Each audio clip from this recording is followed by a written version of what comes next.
일본의 야후 재팬을 보면 한국의 포털처럼 한국에 대한 기사가 엄청 올라옵니다. 물론 기사마다 일본인들의 댓글 폭탄은 하루 종일 올라오고요.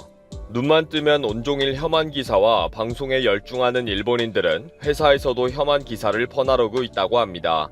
일본의 상장 기업인 후지주택은 회사와 회장이 매일 수십 개의 혐한 기사와 자료를 직원들에게 배포하고 있습니다. 주 사업이 뭔지 의심스러울 정도로 근 10년 가까이 한국과 한국인에 대한 저주로 매일 시간을 보내고 있다고 합니다. 이런 말도 안 되는 일에 태클을 과감히 건 제일교포 3세가 있습니다.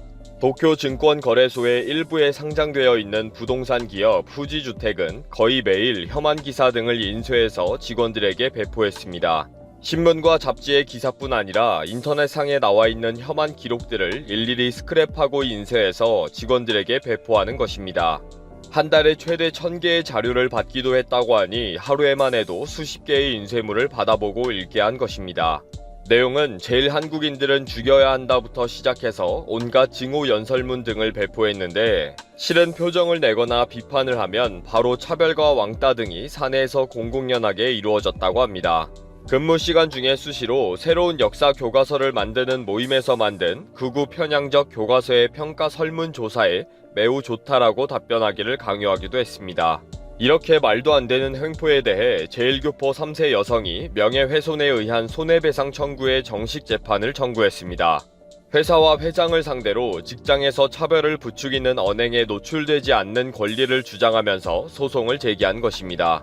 이 소송의 판결이 7월 2일 오사카 지방법원 사카이 지부에서 선고되어서 승소 여부에 많은 관심을 받고 있습니다. 문제는 회사 측에 의한 문서의 배포가 불법인가를 따지는 것입니다. 문서가 여성 개인에게 차별적 내용이라면 명예훼손은 성립되기 쉽지만 이번처럼 한국인 전체를 차별하는 내용으로 여성에게 명예훼손이 인정되기 어렵다는 것입니다. 그러나 이 제일교포 3세 여성은 인종차별과 인종차별적 언동에 노출되지 않을 권리가 있다고 주장하고 있습니다. 회사 측은 직장에서 성희롱이나 정신적 고통을 방지할 의무가 있는 것처럼 직원을 차별 표현의 노출을 방지해야 할 의무가 있다는 것입니다. 그럼에도 회사는 징후 연설 등을 포함한 문서를 배포해서 원고의 성품과 인격과 권리를 침해했다고 주장하고 있습니다. 피고인 후지주택 측은 사실에 근거한 정치적 의견에 대한 논평 자료집이다. 문서를 배포는 했지만 읽는 것을 강제하지 않았다. 회사와 회장에게도 표현의 자유가 있다. 회장의 표현의 자유를 자제하면서 원고의 법적 권리를 보호할 필요가 없다. 강요한 것이 아니라 호소한 것이고 부탁한 것이기 때문에 불법은 아니다. 라고 반박하고 있습니다. 원고 측 변호사는 직장에 누드 포스터를 배치하는 것이 허용되지 않는 것처럼 징후 연설에 노출되지 않을 권리도 인정되어야 한다.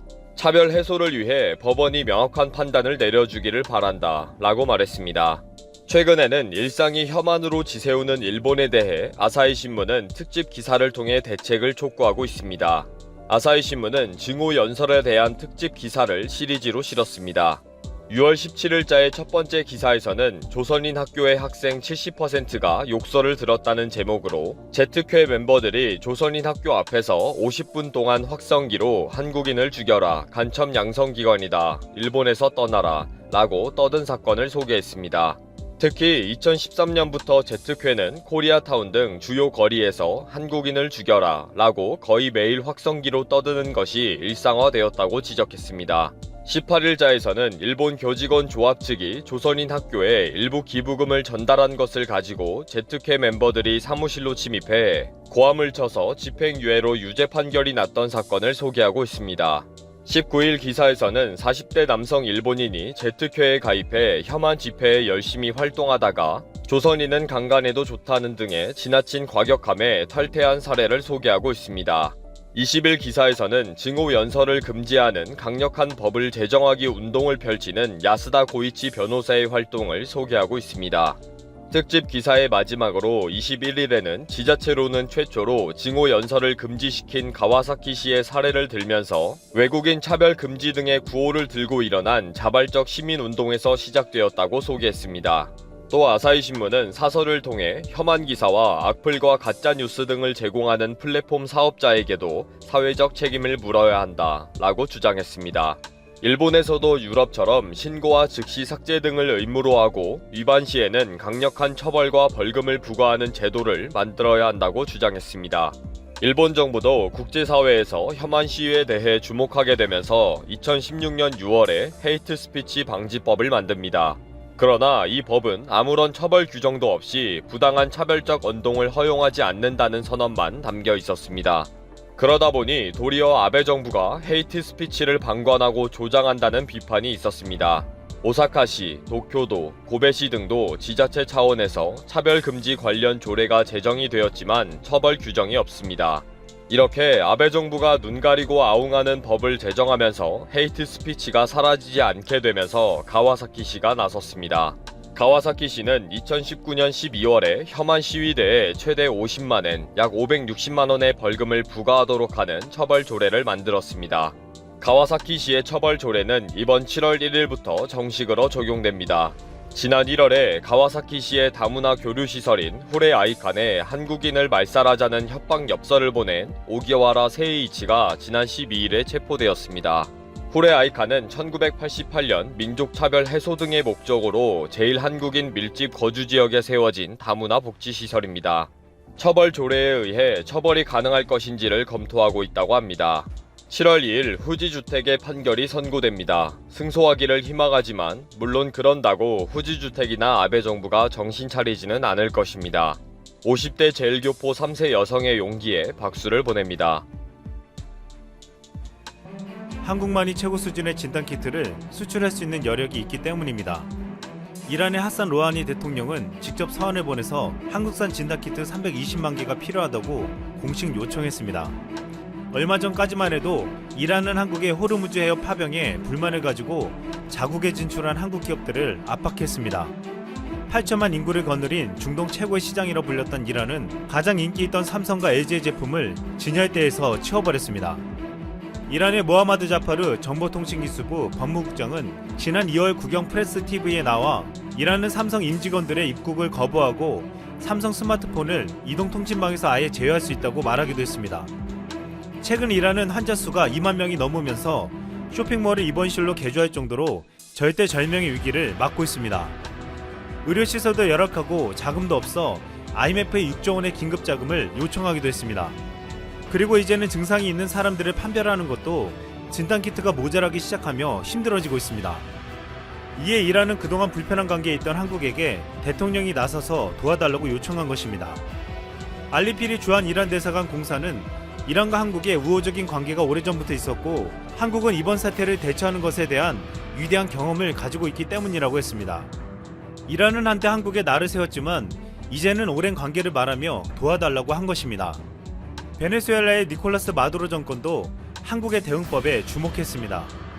마두로 대통령은 20일 국영방송에 생중계된 대응회의에서 우리는 한국의 몇몇 경험을 철저히 연구했다고 말하며 한국이 감염자에게 사용한 의약품 종류나 전략에 대해 연구했다고 했습니다. 한국이 적용의 성과를 본 대규모 검사와 추적 전략을 베네수엘라도 주말 사이에 진행했다고 설명했습니다. 마두로 대통령은 그러면서 앞으로 베네수엘라의 대규모 진단검사 계획 등을 소개했습니다. 한국 정부가 베네수엘라 야권 지도자를 베네수엘라 임시 대통령으로 인정하며 공식적으로는 마두로 정권과 각을 세우고 있음에도 마두로 정권은 한국식 대응을 호평한 것입니다. 또한 베네수엘라 주요 일간지 에루니 베르사유도 이날 위기를 막기 위한 한국의 비결이라는 제목의 기사로 한국의 드라이브스루와 스마트폰 이용 방법 등을 자세히 소개했습니다. 에루니 베르살은 IMF 금융위기 당시 금모으기 운동까지 언급하며 한국 시민들의 협조로 큰 역할을 했다고 강조한 후 어려운 시기에 모든 나라가 따라할 모범이라고 말했습니다. 한 일본인으로부터 시작되어 23일 현재 514명이 판정을 받은 인도네시아에서도 비상이 걸렸습니다. 의료장비가 현재 부족한 인도네시아는 최근 한 국립병원 의료진이 파란색 비닐 우비를 입고 의심 환자를 이송하는 사진이 충격을 주었습니다. 병원 관계자는 우비를 입은 것이 사실이라며 도시 전체의 개인보호 장비가 10벌밖에 없어 비닐우비 100개를 100만 루피아에 구입했다고 털어놓았습니다. 또한 인도네시아는 지금 진단키트가 부족해서 제대로 대처를 하지 못하고 있습니다.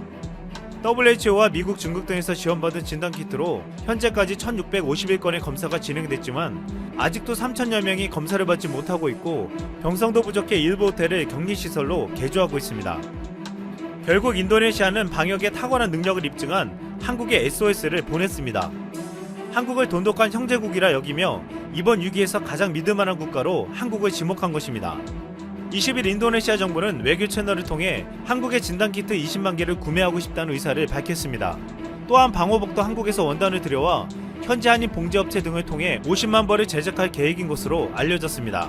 인도네시아는 말레이시아, 싱가포르, 브루나이 등 이웃나라와 달리 절차만 강화했을 뿐 한국인 입국을 막지 않았습니다. 지금 인도네시아 현지인들은 한국과 같은 대단한 국가를 친구로 둬서 믿음이 간다고 말하고 있습니다. 한국인의 입국을 막으면서 여론이 약화된 베트남에서도 한국의 진단키트가 필요하다고 말하고 있습니다. 베트남은 자신들도 뛰어난 진단키트를 개발했다며 한국의 손을 내밀 일이 없다고 말했지만 베트남 유생 및 역학 책임을 맡은 전문가는 베트남과 한국 진단키트에는 큰 차이가 있다고 했습니다. 베트남 진단키트는 검사 후 결과가 24시간에서 48시간이 걸리지만 한국 진단키트는 불과 6시간 만에 결과가 나온다는 것입니다. 이 때문에 응웅ien 탄농 건강부 차관은 한국 측의 빠른 진단키트와 시험 장비를 이용해 베트남의 검사 결과 시간을 단축하겠다고 말했습니다. 결국 베트남도 최근 숫자가 빠르게 늘면서 지금과 같은 응급 상황에서는 한국의 진단키트가 필요하다고 한 것입니다. 아직도 제대로 검사를 하지 않고 있다고 전세계의 비판을 받은 일본에서 양심의 목소리가 나왔습니다. 일본에서 노벨 의학상을 받은 야마나카 시냐 교수는 20일 대담에서 자국의 상황을 비판하며 이제는 한국에 정말 진심으로 고개 숙여 정보를 제공받아 대책을 세우자고 했습니다. 그는 아베가 지금 매우 힘든 결단을 하지 않으면 안 될 때라고 몰아세웠습니다. 한 일본인은 방역에 성공했다고 자화자찬하는 일본에게 이런 직설을 날렸습니다. 일본은 수치로 봤을 때 막는 데 성공했구나 라고 생각하고 싶겠지만 그렇다면 그 방법을 자세히 알려달라는 세계 각국의 요청이 들어와야 할 텐데 정작 문의는 한국에 집중되고 있다. 이쯤 되면 아베 정권은 세계로부터 버림받은 게 아닐까. 한때 한국과 불편한 관계에 있거나 심지어 대적했던 나라들도 이번 위기 상황에서 언제 그랬냐는 듯이 한국을 찾고 있습니다.